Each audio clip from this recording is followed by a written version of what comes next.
Car ખાબકવાનો મામલો છે। બે યુવકની લાશ મળી છે, એકની હજુ પણ શોધખોળ ચાલી રહી છે। સ્કોર્પિયો ભાડે લાવી રેલ બનાવી રહ્યા હતા। 3500 રૂપિયામાં સ્કોર્પિયો ભાડે લીધી હતી। અગાઉ પણ યુવકોએ રેલ્સ બનાવી હતી। અમદાવાદના વાસણા બેરેજ નજીકથી પસાર થતી ફતેવાડી કેનાલ પાસે રેલ બનાવવાના ચક્કરમાં સ્કોર્પિયો સહિત 3 લોકો કેનાલમાં ખાબકતા 2ના મૃતદેહ મળ્યા છે। એકની શોધખોળ યથાવત છે।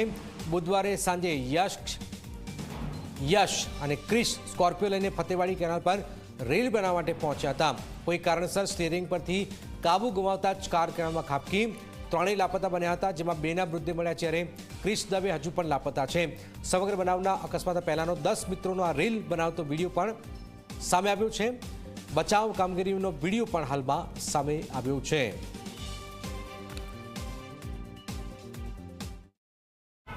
6-7 जनो युवा अपना सगीर અને 19-20 વર્ષનો યુવા હતા।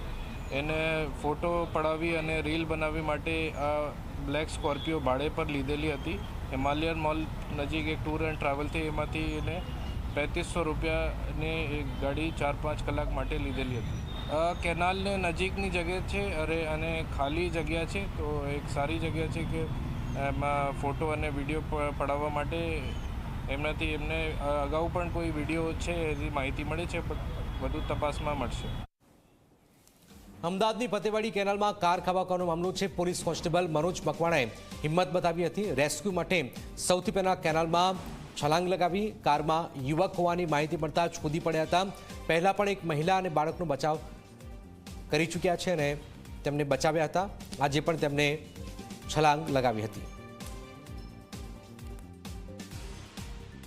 અમો PCR 187 સાથે પોસ્ટ વિસ્તાર પેટ્રોલિંગમાં હતા। કેનાલ રોડ તરફ જતાં 2 લોકોએ આવીને એવું જણાવેલ કે સાહેબ કેનાલનું પાણી બંધ કરવું છે, સ્કોર્પિયો ગાડી અંદર પડી છે। જેથી તાત્કાલિક ઘટના સ્થળે જોતાં પાણીનું વહેણ વધારે હોય, સ્કોર્પિયો ગાડી કેનાલની અંદર ગરકાવ હતી। જેથી આજુબાજુના લોકોએ એવું કીધેલું કે 2 લોકો તણાઈ ગયેલા છે, પણ કોઈ એક હજી ગાડીમાં હોય તેવી શંકા લાગે છે। જેથી અમે તાત્કાલિક બાજુમાંથી રસીમાં મંગાવી અમારા PI સાહેબને અને કંટ્રોલને જાણ કરી। અમારા PI સાહેબ તેમજ ડિસ્ટર્બ ફોજદાર ગોયલ સાહેબને એ લોકો 5 જ મિનિટમાં ઘટના સ્થળે પોલીસ સ્ટાફ સાથે આવી ગયેલા અને એમાં રસ્સો બાંધી કેનાલની અંદર પડેલા અને પબ્લિકના માણસોની મદદ લીધેલી। ગાડી અંદર તપાસ કરતાં કોઈ મળી આવેલું નહીં અને ફાયર બ્રિગેડ ટીમ આવતા રસ્સાને બાંધીને ગાડીને બહાર કઢાવેલી અને આજુબાજુ શાસ્ત્રી બિલ્ડિંગની તપાસ કરતાં